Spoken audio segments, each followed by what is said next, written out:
Hello, ça y est. Bonjour, je viens de lancer l'enregistrement. Bienvenue sur cette émission sur Up dans le mois du discernement. Aujourd'hui, on va parler du discernement justement et comment discerner l'amour de l'attachement. Alors, c'est vraiment un sujet, moi, qui me tient énormément à cœur. Et d'ailleurs, je vais vous donner tout de suite un spoiler qui va du coup nous servir de trame pour tout ce moment qu'on va passer ensemble ce soir. Pourquoi, quelle est l'importance de discerner l'amour de l'attachement? Mais tout simplement, c'est que, spoiler, l'amour n'est jamais douloureux. C'est l'attachement qui est douloureux. Donc si dans vos relations amoureuses, dans tes relations amoureuses, tu as des difficultés et tu es en souffrance par rapport à l'autre, eh bien ce n'est pas de l'amour, ou en tout cas ce n'est pas ta relation amoureuse qui te fait mal, c'est vraiment ta relation d'attachement qui est dysfonctionnelle, qui va devenir douloureuse. Donc ça, on va en parler, mais avant, je pense que je vais me représenter un petit peu pour que tu saches exactement qui je suis, ce que je fais. Donc, je m'appelle Olivia Saxby. Je suis thérapeute en Haute-Savoie, en hypnose et coaching. Et je suis spécialisée dans le deuil, les traumas et l'enfant intérieur. Et j'accompagne essentiellement des hommes et des femmes qui ont eu des blessures de la vie dont on pourrait dire que l'éclat a été terni par les différentes expériences de vie et qui aspirent profondément à vivre des relations amoureuses saines, mais surtout, et c'est là où j'insiste, à retrouver leur souveraineté affective. Et quand je dis souveraineté affective, c'est vraiment sa propre autorité, c'est-à-dire faire ses choix par soi-même, pour soi-même. Et ça, c'est possible en fait d'avoir des relations qui sont saines et apaisées lorsque les deux personnes sont dans leur souveraineté affective et non pas dans des schémas de dépendance, soit anxieux, soit évitants. Et pour ce faire, j'ai donc créé la méthode Envie, qui va faire l'objet d'un livre qui est en cours d'édition, qui va sortir début avril, sur justement la guérison des blessures de l'enfant intérieur, qui va nous permettre, qui va me permettre, moi, du coup, d'aller en profondeur, grâce à l'hypnose et au coaching aussi, grâce à la guérison de l'enfant intérieur, en profondeur, permettre à ces personnes de retrouver leur souveraineté affective et donc de vivre des relations qui sont saine, sereine et pleine de joie. Donc voilà ce que je fais, ce que je suis. Alors discerner de l'amour, de l'attachement, j'avais envie de commencer par déjà définir les termes parce que je pense que c'est important.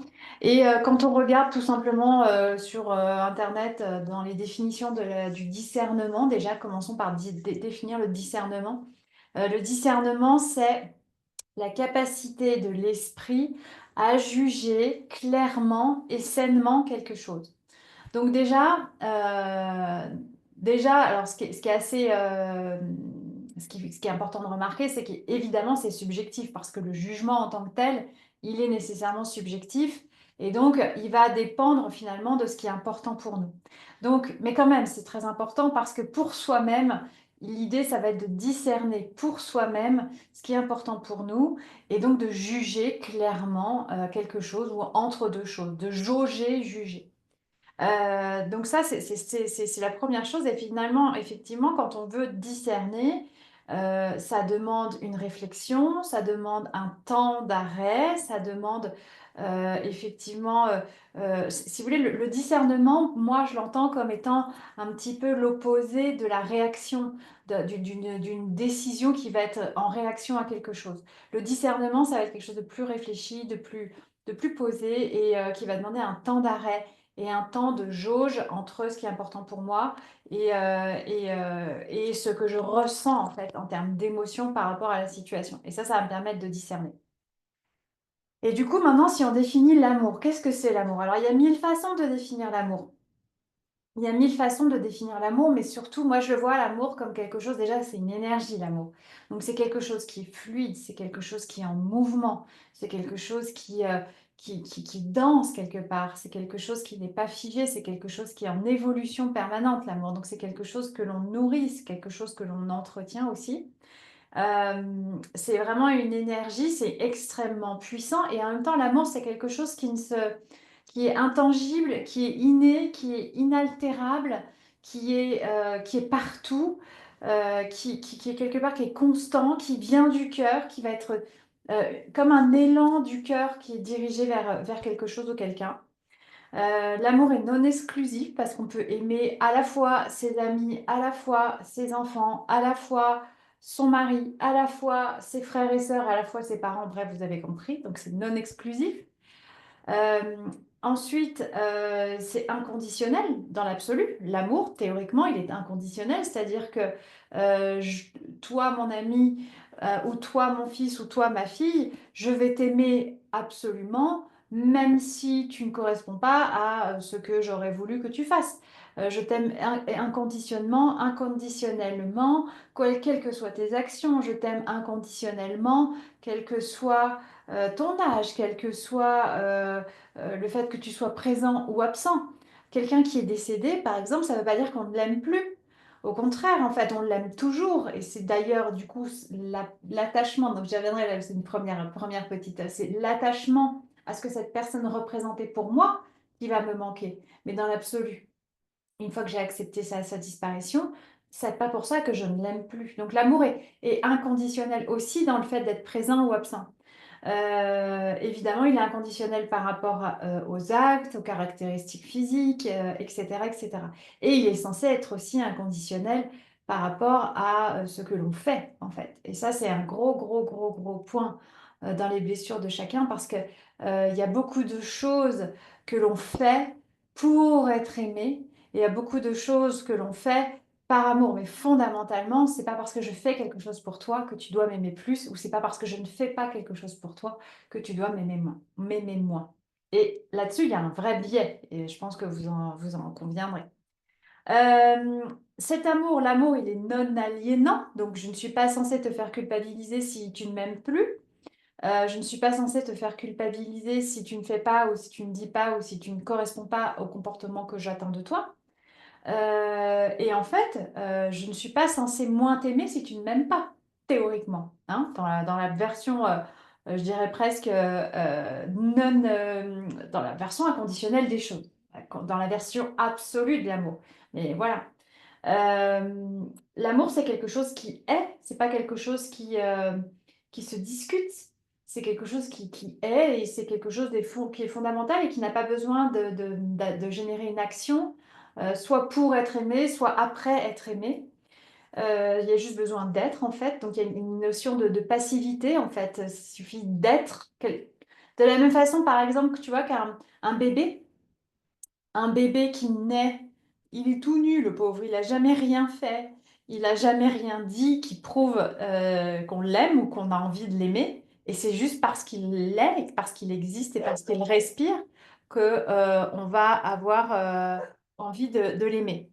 D'ailleurs, je suis en train de me dire que j'ai pas mis mon petit micro. Et si jamais vous entendez ma chienne aboyer là-haut, je vous prie de m'excuser. Mais là, peut-être vous allez mieux m'entendre. En fait, j'ai pas eu de retour, donc je ne sais pas comment vous m'entendiez jusqu'à maintenant. Euh, a priori, c'est OK. Qu'est-ce qu'il y a d'autre aussi? L'amour, effectivement, il est incontrôlable. Donc, dans la façon d'être qu'il est inconditionnel, il est aussi incontrôlable. Donc, on ne peut pas le réfréner, on peut pas, comme un cours d'eau, on peut pas le dévier. C'est simplement ça. C'est juste un fluide qui nous submerge et qui vient nous, nous envahir, en fait, quelque part. Et puis, voilà, théoriquement, c'est censé être simple, c'est censé être sans retour, c'est censé être sans mentalisation, c'est censé être fluide, être doux, voilà. Ça, c'est l'amour dans la version presque divine des choses, inconditionnelle des choses. En tout cas, moi, c'est comme ça que je le vois. À l'inverse, si on- on parle de l'attachement.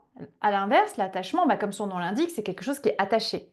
Donc quand on est attaché, il y a quelque chose qui est figé, il y a quelque chose qui ne circule plus, il y a quelque chose qui est raide, qui est rigide.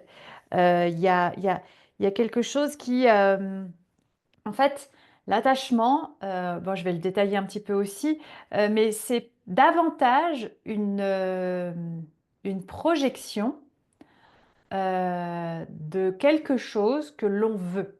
On va être attaché à quelque chose. On va être attaché à, on va être attaché à quelqu'un, mais on va être attaché à quelqu'un de la manière dont il correspond, de la manière dont on veut qu'il nous corresponde. Donc en fait, l'attachement, ça va plus être un lien qui va nous sécuriser. C'est-à-dire que si je me sens en insécurité, si je me sens en manque de quelque chose, eh bien je vais m'attacher à ce quelque chose pour l'obtenir. Ou je vais m'attacher aux moyens que je vais trouver ou espérer trouver pour l'obtenir. Donc, c'est une énergie qui va être donc du coup guidée par le manque, c'est une énergie qui va être guidée par le vide. Finalement, là, du coup, pour le coup, on va plus être beaucoup plus exclusif. C'est-à-dire que mon mari ou mon conjoint, ou ma femme ou ma compagne, va être la personne qui va m'aimer. Donc, si elle s'en va, j'ai le sentiment de ne plus être aimée. Donc, je vais non pas être attachée, alors ça ne veut pas dire que je l'aime pas fondamentalement, mais si elle me quitte, je vais être davantage attachée à ce que elle croyait enfin, à ce que je croyais qu'elle me donnait, donc ce sentiment d'être aimée, ce sentiment de sécurité d'avoir quelqu'un près de moi. Alors ça, c'est quelque chose que moi j'ai vécu par exemple. Je vais raconter après mon anecdote, mon exemple. Mais l'attachement, en l'occurrence, là, on va être attaché à ce que l'on croit que la personne va nous apporter. C'est lié à une identification, à une projection, à une idéalisation. Alors, je vais vous parler d'un exemple personnel qui est que moi, j'ai eu plusieurs histoires d'amour dans ma vie. Et la dernière en date, j'aurais vraiment... Cet homme m'avait demandé en mariage. On devait se marier un jour. Bon, c'était pas arrêté, mais voilà, dans ma tête, dans mon idéalisation, il était l'homme de ma vie. Je pouvais compter sur lui absolument. Et j'aurais d'ailleurs donné tout. Tout donné. Tout. Je lui ai beaucoup donné d'ailleurs, mais bon, bref, c'est pas ça. Mais ce que je veux dire, c'est que moi, dans mon esprit, il représentait une forme d'idéal. Lorsqu'il est parti du jour au lendemain, ça a été un choc énorme pour moi, énorme, énorme, énorme pour moi, parce que effectivement, c'est l'illusion que j'avais projetée sur cette relation, sur cet homme, sur tout ce que je croyais qu'il m'apportait, tout ce que je croyais que nous allions construire ensemble, et c'est à ça que j'étais attachée. Si bien que lorsqu'il est parti, toutes ces projections-là se sont effondrées et ça m'a complètement anéantie, véritablement. Aujourd'hui, un peu plus d'un an plus tard, j'ai compris en fait ce à quoi j'étais attachée en lien avec mes blessures, je vais y venir. J'ai compris qu'en réalité, il n'était pas du tout l'homme de ma vie, que je n'étais pas du tout la femme de sa vie non plus. Et aujourd'hui, après lui avoir pardonné tout un tas de choses, aujourd'hui, on est amis. Et aujourd'hui, je ressens une forme d'amour qui est beaucoup plus inconditionnelle aujourd'hui qu'avant.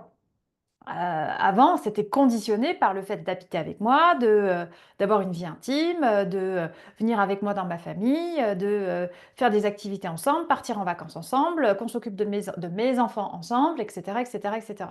En fait, il y avait tout un tas de conditionnements qui étaient tacites, qui étaient même pas forcément verbalisés, hein, Mais moi, j'avais figé ça comme un contrat. Et il se trouve que la vie, pour des raisons X ou Y, m'a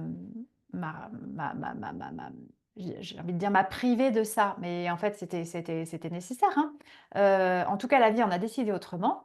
Et en fait, du coup, toutes mes projections qui étaient figées, qui étaient raides, rigides et qui étaient conditionnelles, du coup, tout ça, ça s'est effondré et moi, je me suis effondrée avec.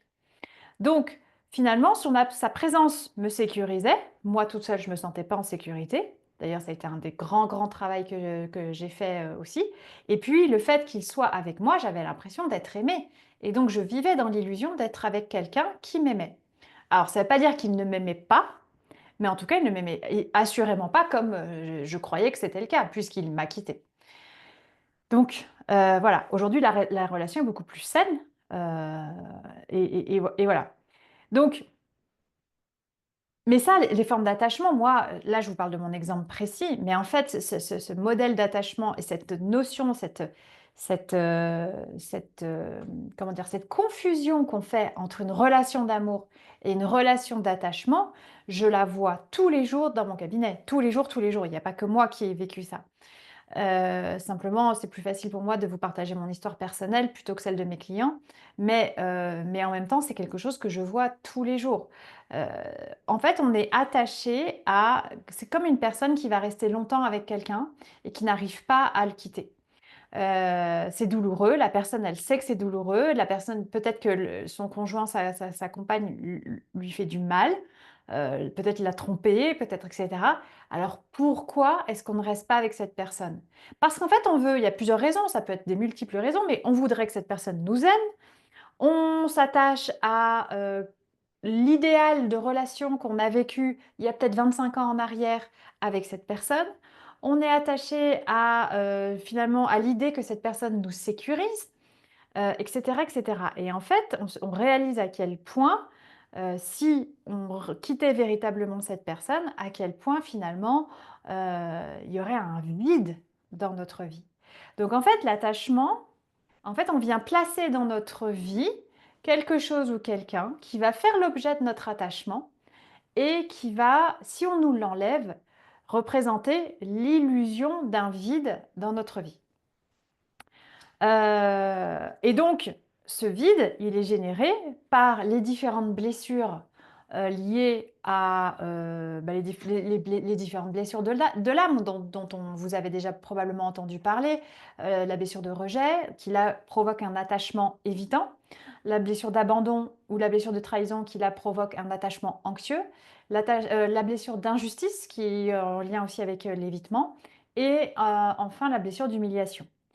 Et en fait, cet attachement, la blessure, quand elle est active et qu'on s'en est pas occupé et qu'on l'a compensée par une forme d'attachement pour combler le vide que nous engendre cette blessure, la blessure, quand elle est très profonde, elle va générer un vide et donc une douleur, une émotion lorsque le vide surgit, qui est presque qui se sent physiquement, hein. Moi je l'ai largement vécu, à de nombreuses reprises, qui est largement, voilà, une douleur, une souffrance à la fois psychique et qui va même jusqu'au physique, qui est donc le fruit de l'attachement, qui n'est pas le fruit de votre déception amoureuse. Parce que si déception il y a, c'est parce qu'il y avait projection et donc c'est qu'il y avait attachement à une idée, attachement à un idéal en lien avec la personne qui fait l'objet de, ma relation amoureuse. Et donc du coup, cet attachement, en fait, il est généré par nous, mais il vient pas forcément de nous. Il va être, il va être, finalement donc, hérité quelque part depuis nos blessures. Alors la bonne nouvelle, c'est que, nos blessures, elles nous appartiennent, mais parfois elles appartiennent aussi à nos parents. Parce que sinon, ce serait trop simple s'il fallait seulement guérir nos propres blessures et non pas guérir ce que nous avons hérité de nos parents. Hem, mais heu, voilà, globalement, finalement, ce qui nous fait mal, c'est pas l'amour. Ce qui nous fait mal, c'est pas nos relations amoureuses. Ce qui nous fait mal, c'est le manque d'amour que je viens combler par une figure que je viens combler, compenser par une figure d'attachement. Et la manière dont je suis attachée, la manière dont je vais me comporter face à cet attachement, là va dépendre plus ou moins de la blessure. Mais fondamentalement, à l'origine, c'est pas l'amour qui est douloureux, c'est le manque d'amour qui est douloureux. Vous allez me dire: «Mais oui, mais c'est évident ça, d'accord». Bah, effectivement, si la personne, elle me quitte, elle m'aime plus, donc là, je manque d'amour. Ouais, sauf qu'en fait, si une personne si tu es seulement dans l'amour, finalement, quelque part, tu dois pouvoir accepter alors, je ne suis pas forcément je dans la, si tu es dans une relation amoureuse et que cette personne te quitte, alors tu dois pouvoir facilement accepter que la relation est terminée.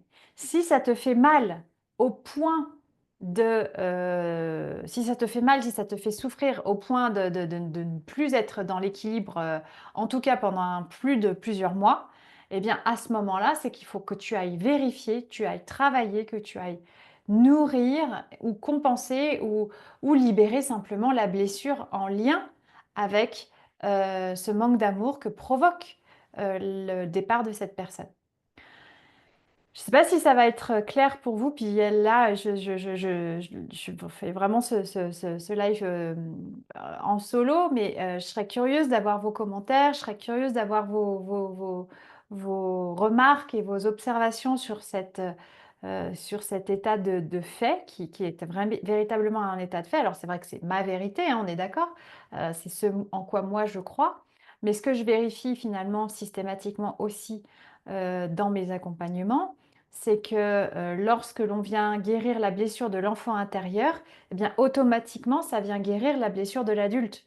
Et donc l'adulte qui souffre viscéralement, alors après, là je parle d'une rupture parce que quelqu'un est parti, mais ça peut être le fait de tomber sur des schémas répétitifs, typiquement des personnes qui sont jalouses, une jalousie maladive qui est incompréhensible, qui voilà, est liée à le sentiment, l'illusion du manque d'amour. Et donc la personne vient projeter son manque d'amour sur la personne, donc sur son conjoint. Et il y a une espèce d'interrupteur à l'intérieur inconscient qui s'active et qui se dit, oh mon Dieu, si l'objet de mon amour, donc l'objet de mon attachement, s'intéressait à quelqu'un d'autre, euh, eh bien, euh, si l'objet de mon attachement s'intéressait à quelqu'un d'autre, alors, entre guillemets, je meurs. Je ne suis plus rien puisque, en fait, l'objet de mon amour viendrait me faire défaut. Sauf que dans une vraie relation amoureuse, c'est déjà, bon, bah, l'autre, je dis pas qu'il faut qu'il aille voir ailleurs et tout ça, c'est pas ça. Mais c'est que quand il croise quelqu'un et qu'il lui fait un sourire ou que cette personne lui répond, je ne suis pas censée réagir ou surréagir et déclencher tout de suite un sentiment de jalousie profond qui va nous mettre tous mal à l'aise. Et dans le cadre de la jalousie, c'est ça, parce que c'est souvent complètement déraisonnable et irraisonné. Ça s'appuie sur des choses qui sont pas forcément, comment dire, ouais, c'est en dehors de la raison. J'ai plusieurs exemples en tête de clientes, en l'occurrence c'est des femmes, qui sont venues à moi vraiment pour des sujets de jalousie profonde. Et globalement ça vient véritablement remettre en question le couple à cause de la jalousie, alors que c'est fondamentalement ce dont elle a le plus peur, c'est que que le couple soit remis en question.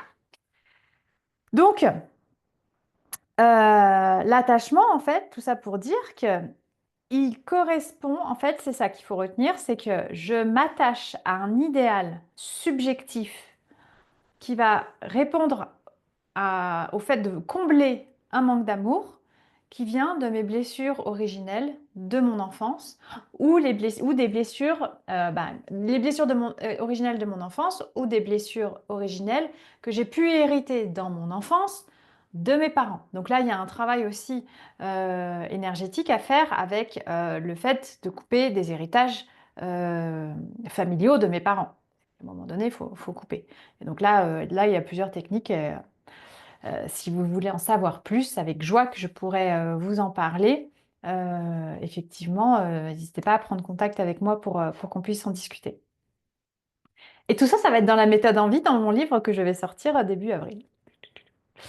Euh, donc voilà. Et effectivement, alors il y avait un autre point que je voulais partager avec vous, un autre angle, un autre axe de compréhension de cette différence entre l'amour et l'attachement. C'est que fondamentalement, donc c'est toujours en lien avec l'histoire des blessures, mais fondamentalement, nous sommes donc des êtres sociaux. C'est-à-dire que en tant que petit bébé qui arrive tout nu dans ce monde, en fait, on ne comprend rien. Si on se met à la place de ce bébé, c'est-à-dire que j'étais bien dans mon bain, c'est vraiment ça. J'étais donc fusionnelle avec ma mère. Euh, J'étais fusionnelle avec ma mère euh, et C'est bon, tout le monde est là. J'étais fusionnelle avec ma mère et d'un seul coup, d'un seul, je suis projetée, donc séparée de son corps. Donc, excusez-moi, en fait, j'ai mon téléphone qui gâtouille.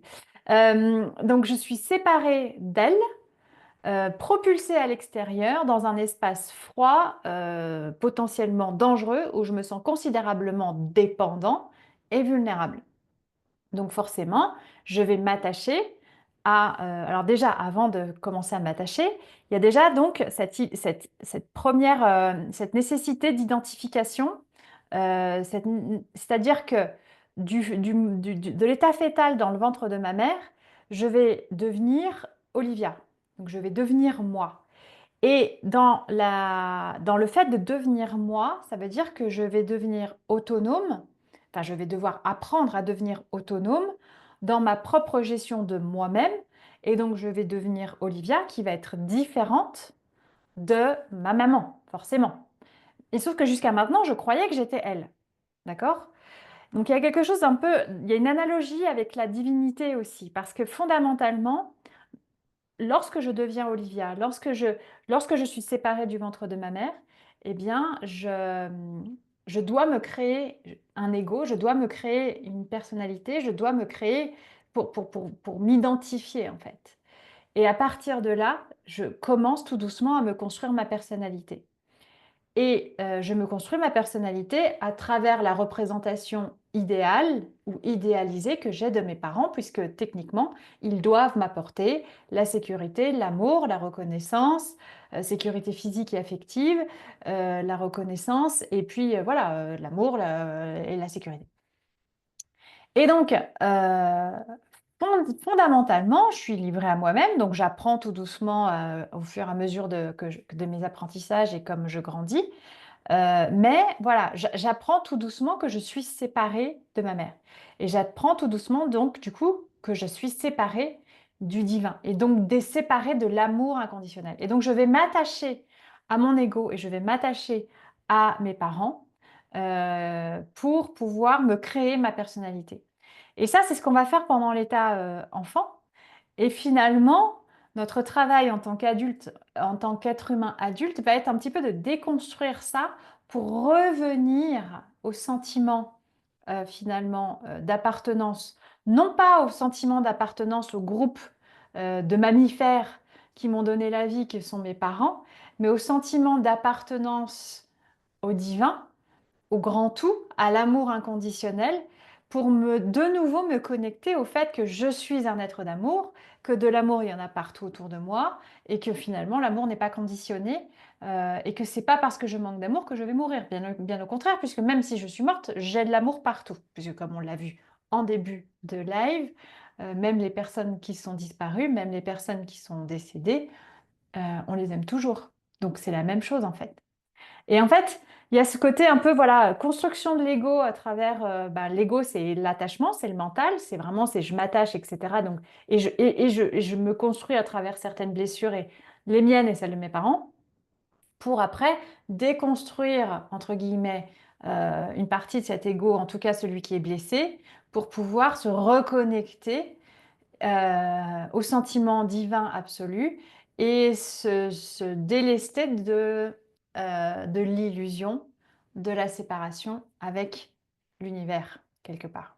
Donc là, je suis allée loin dans l'explication presque philosophique des choses, mais je pense que c'est important de comprendre ça parce que quand on a compris ça, en fait, ça nous laisse la possibilité de reconnecter avec l'amour divin, avec l'amour absolu, l'amour inconditionnel, et ça nous réouvre la porte de l'amour pour nous libérer de l'attachement et donc fondamentalement nous libérer de nos douleurs et de nos souffrances, hein, parce que c'est l'enjeu de l'opération, hein, parce que moi, je ne fais pas ça juste pour pump it up, c'est super chouette, allons-y. Non, non, c'est parce qu'en fait, il y a eu un moment où j'ai eu très, très, très, très, très, très mal.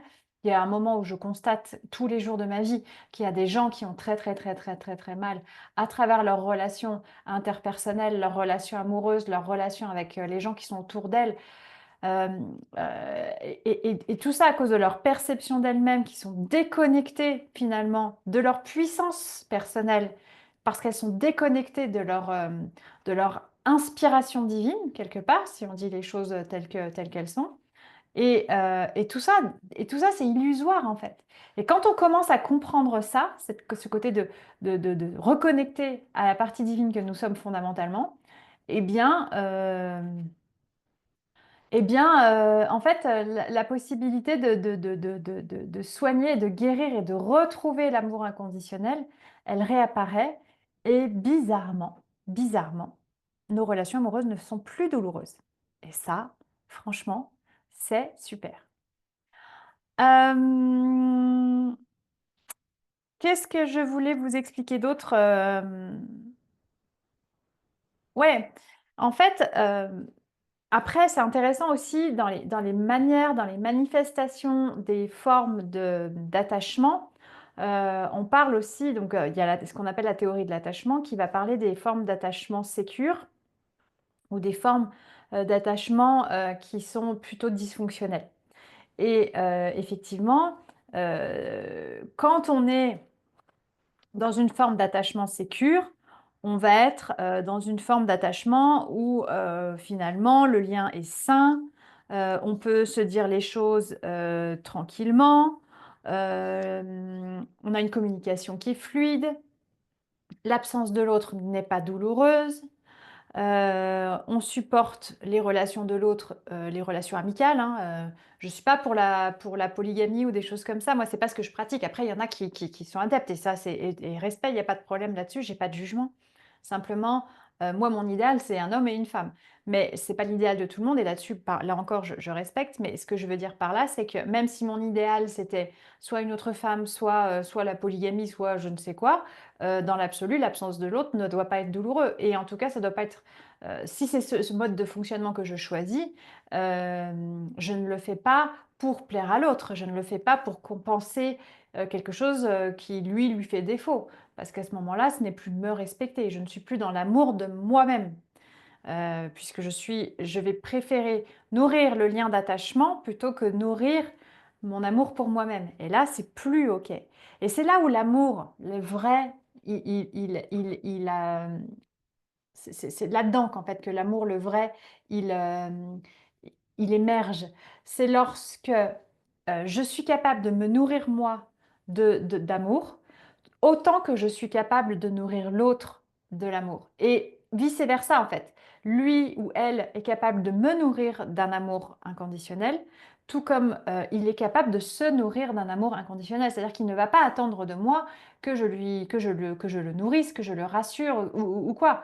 Et dans notre relation saine et équilibrée, lui va être capable de se mettre en sécurité lui-même et moi, je vais être capable de me mettre en sécurité moi-même. Et du coup, à deux, on va co-construire quelque chose de différent, de nouveau. Mais c'est pas par compensation. On a souvent cette image erronée de l'amour dans les relations amoureuses qui dit, oui, voilà, il est le yin, il est le yang, on doit se compléter absolument, etc. Non, parce qu'en fait, on va chercher on va aller chercher à l'extérieur de nous, chez l'autre, à ce qu'il compense ce dont moi j'ai besoin. Mais en fait, en vrai, il ne va jamais savoir ce dont j'ai besoin parce que je suis la seule personne qui sait ce dont j'ai besoin. Encore faut-il que je sois consciente de mes besoins. Parce que quand on est dans la blessure d'abandon, nos besoins sont les besoins de l'autre. Donc on est complètement dans le sacrifice et dans la, voilà. Donc évidemment, ça va être plus difficile de connecter avec nos propres besoins. Mais quand on n'a plus de relation, quand on est dans une relation saine et sécure, avec un lien d'attachement sain, du coup, je suis consciente de mes besoins et je sais les nourrir autant que j'ai envie de nourrir la relation que j'entretiens avec une personne qui va faire de même. Vous voyez? Donc c'est ça en fait, l'amour, en fait, l'attachement sécure, donc une relation amoureuse saine, c'est ça, c'est je m'aime moi autant que autant que j'aime l'autre, et l'autre, et réciproquement, l'autre m'aime autant qu'il s'aime lui. Donc on est dans l'acceptation de ses qualités, on est dans l'acceptation de ses défauts, et en fait, ça va être dans la communication de nos propres défauts, de nos propres qualités, et c'est dans la communication de nos besoins que justement l'amour se crée finalement. C'est ok, aujourd'hui j'ai besoin de ça, j'ai besoin de ça. Euh, Si j'ai besoin de toi pour nourrir mes besoins d'amour et de compensation d'amour, ça c'est pas tout à fait ok. Par contre, si j'ai besoin d'un coup de main pour préparer le dîner parce que on est 8 à table, bon bah là c'est ok on va tous manger ensemble à table en même temps quoi. Donc c'est collectif. Il y a une notion de réciprocité, d'équilibre, de partage, voilà, comme je disais tout à l'heure, c'est fluide, ça danse. C'est pas figé en fait. Il y a rien qui est figé. Évidemment, dans une relation amoureuse sécure, on n'est pas dans le yo-yo émotionnel, on n'est pas alors, je dis pas que c'est pas passionné, mais on n'est pas dans des effusions excessives, dans les cris, dans les douleurs, non, c'est pas une relation d'amour sécure. C'est une relation d'amour qui est dans l'attachement, avec une compensation de blessures. Donc, c'est une relation d'attachement qui va être instable ou dysfonctionnelle. Qu'est-ce qu'il y a d'autre comme chose qui se passe dans des relations sécures? Donc on supporte, voilà, on est tout à fait OK avec le fait que l'autre ait des relations amicales. On a une communication qui est fluide, paisible, calme, posée. Euh, les choses sont généralement, voilà, de la même façon, simples, faciles, douces, etc., etc. Bon après, ça c'est la théorie, hein. Effectivement, après, en tant qu'être humain, on est tous là pour travailler sur nos blessures et pour pouvoir assainir notre relation à nous-mêmes de façon à pouvoir assainir notre relation à l'autre. C'est l'objectif absolu, c'est l'objectif ultime. J'ai pas dit que j'ai pas dit que c'était facile, hein. J'ai pas dit que c'était facile. Mais voilà, globalement, effectivement, si on en revient cette figure, cette histoire d'attachement, plus l'enfant, dans sa toute petite enfance, entre 0 et 3 ans, enfin, entre 0 et 10 ans en vrai, mais vraiment sur les 3 premières années, c'est l'essentiel, il va recevoir une attention stable, cohérente, constante, avec des réponses qui sont régulières, qui ne sont pas en mode yo-yo, etc., plus l'adulte va être autonome, plus il va être conscient de ses besoins et donc réceptif aux besoins de l'autre. Parce qu'il y a ça aussi, quand on est dans des figures, quand on est dans des schémas de relations instables suite à des blessures personnelles, on est tellement occupé par nos blessures profondes à nous qu'on n'a pas, presque intellectuellement, énergétiquement, etc., on n'a pas la disponibilité et la réceptivité pour être là à l'écoute véritable de l'autre. Et ça aussi, c'est quelque chose, lorsqu'on commence à vraiment travailler sur nos blessures, le fait de savoir écouter véritablement, c'est-à-dire se poser sans répondre à ce que l'autre a à nous dire, même s'il nous parle de nous, c'est un grand, grand pas en fait. Euh, voilà. Euh, donc, après, l'objet de la session de ce soir, c'est pas tant de reparler sur les blessures. Peut-être j'aurai l'occasion d'en reparler une autre fois, mais voilà, si effectivement on va avoir des parents qui vont être dans une blessure d'abandon, de rejet, d'humiliation, de trahison, etc., ils vont porter donc un masque, le masque du fuyant, le masque du dépendant, le masque du masochiste, le masque du rigide ou le masque du contrôlant pour la trahison. Et lorsque le parent répond inconsciemment à travers l'un de ces masques, ça va complètement désorienter l'enfant. Et l'enfant va, lui, finalement, ben, comprendre et apprendre que c'est parce que c'est le mode de fonctionnement de son référent principal, il va donc le prendre et le croire pour vrai, ce mode de fonctionnement, en tout cas comme étant normal, et donc il va l'adopter. Et donc il va, la plupart du temps, souvent adopter un ou plusieurs traits de personnalité, de comportement. Alors c'est là où, justement, c'est des comportements, ça ne fait pas forcément partie de notre identité, mais là c'est encore l'objet d'un autre. Mais voilà. En tout cas, la personne va adopter ça pour elle-même, croyant que le modèle de ses parents étant le vrai modèle, quoi. Et donc, on va passer notre vie adulte à déconstruire tout ça petit à petit, parce que c'est des modèles d'attachement qui sont souffrants. Et donc, moi, j'ai à cœur fondamentalement, c'est ma mission, j'ai à cœur de dénouer tout ça, en fait, de décortiquer tout ça, de décortiquer ces blessures de notre enfant intérieur, justement faire preuve de discernement entre ce qui est sain, ce qui est sécure, de ce qui ne l'est pas, de le faire remonter à la personne pour les mettre en lumière, en fait, de l'aider à mettre en lumière ses blessures à travers la lecture de ses comportements et ainsi pouvoir l'aider à reconnecter, déjà à reconnecter avec ce qui est sain et sécure, mais ça généralement elle le trouve assez vite, et après aller guérir les différentes blessures, soigner les liens qu'elle peut avoir avec ses parents, parce qu'il y a toujours, toujours quelque chose qui se joue avec nos parents, pour du coup retrouver une sécurité intérieure, pour retrouver une forme de souveraineté. Donc la souveraineté affective, c'est quoi? C'est je suis dans ma propre autorité personnelle, je fais mes choix à partir de ce qui est important pour moi, à partir de mon cœur, hein, et donc en conscience, dans le sens, enfin, de façon sécure. C'est-à-dire que si j'ai un besoin, je l'exprime, j'en parle, éventuellement je m'adapte, mais voilà, je ne suis pas en mode réaction, je ne suis pas en mode j'impose, je ne suis pas en mode je contrôle, je ne suis pas en mode explosion émotive, émotionnelle, etc. Donc voilà, et effectivement, c'est cette manière dont on se construit va avoir plus ou moins de répercussions dans tout un tas de domaines de notre vie. Ça va être un domaine dans les domaines affectifs, dans le domaine relations amicales, dans le domaine professionnel. Voilà, souvent quand on a euh, enfin souvent, c'est assez fréquent. Moi, j'ai vu souvent des personnes qui avaient été victimes de harcèlement moral de la part d'un patron dans le travail, dans le contexte professionnel. La plupart du temps, il y a une relation de contrôle et de trahison derrière aussi avec, enfin, il y a eu d'autres relations de contrôle, d'autres relations contrôlantes. La personne a déjà été sous une forme, et je ne veux pas faire de généralité, mais il y a souvent un ricochet par rapport à une forme de blessure de trahison quelque part dans la vie de la personne.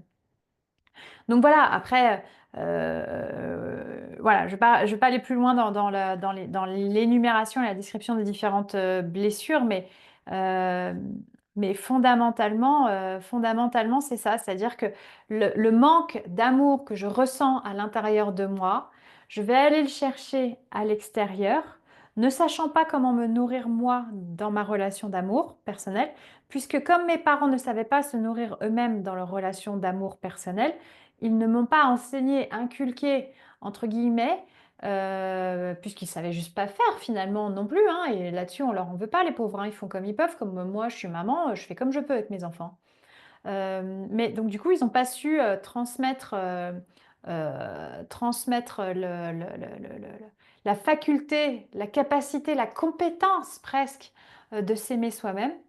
Et donc, du coup, moi, je vais chercher à aller compenser ce manque d'amour que j'ai pour moi auprès d'autres personnes auxquelles je vais m'attacher parce que coûte, sinon, je vais avoir tellement peur qu'elle me quitte, qu'elle me lâche, voilà, que je vais me sentir vide d'amour et ça va me raviver cette blessure qui est absolument douloureuse et insupportable. Et du coup, ça va me déchirer en deux de nouveau. Et du coup, afin d'éviter de vivre à nouveau cette blessure, je vais m'attacher coûte que coûte à cette personne ou à ce que je crois que cette personne me fait vivre. C'est assez dur hein, parce qu'effectivement, on ne se rend pas compte à quel point nos blessures nous guident finalement la plupart du temps dans nos comportements. Mais quand on commence à en parler, quand on commence à se dire ouais, ça se répète quand même souvent dans ma vie, il faut que j'aille voir un peu plus loin, finalement, on s'en rend compte et c'est possible, véritablement, c'est possible. J'en suis la preuve vivante. Mes clients en sont la preuve aussi. Vous pouvez voir tous les commentaires que j'ai sur ma fiche Google, hein. Vous tapez Olivia Saxby, La Roche-sur-Foron, hypnothérapeute, et vous allez me trouver tout de suite. Et effectivement, ce que je veux dire par là, c'est pas pour, mais c'est que c'est possible de guérir ces blessures. C'est juste que, après, c'est un travail malgré tout qui est un peu le travail aussi d'une vie. C'est-à-dire qu'en fait, au fur et à mesure qu'on guérit les blessures, au fur et à mesure qu'on traverse, qu'on les passe, bah, la vie, elle va nous challenger davantage et donc elle va nous faire retravailler encore et encore et encore jusqu'à ce qu'on arrive dans un état d'amour inconditionnel pour nous-mêmes qui fait que de toute façon, on n'a plus besoin de rien, tel le Bouddha. On n'a plus besoin de rien d'autre, tellement on est rempli, rempli, rempli d'amour et que dans nos relations interpersonnelles, en fait, tout est beau et tout est magique et tout est simple, en fait, parce qu'on ne va pas chercher chez l'autre l'amour qui nous manque à l'intérieur de nous. Merci pour votre attention. N'hésitez pas à laisser des commentaires, je serais vraiment ravie d'y répondre. N'hésitez pas à liker, à vous abonner à la page et on se retrouve avec joie autour de vos commentaires. N'hésitez pas à me poser des questions, sinon à m'envoyer un email, me contacter. Je suis aussi joignable sur Facebook. On se reparle avec joie très très bientôt et bientôt la sortie de mon livre La méthode en vie. À très vite, prenez soin de vous et n'oubliez pas que vous êtes la personne la plus importante de votre vie.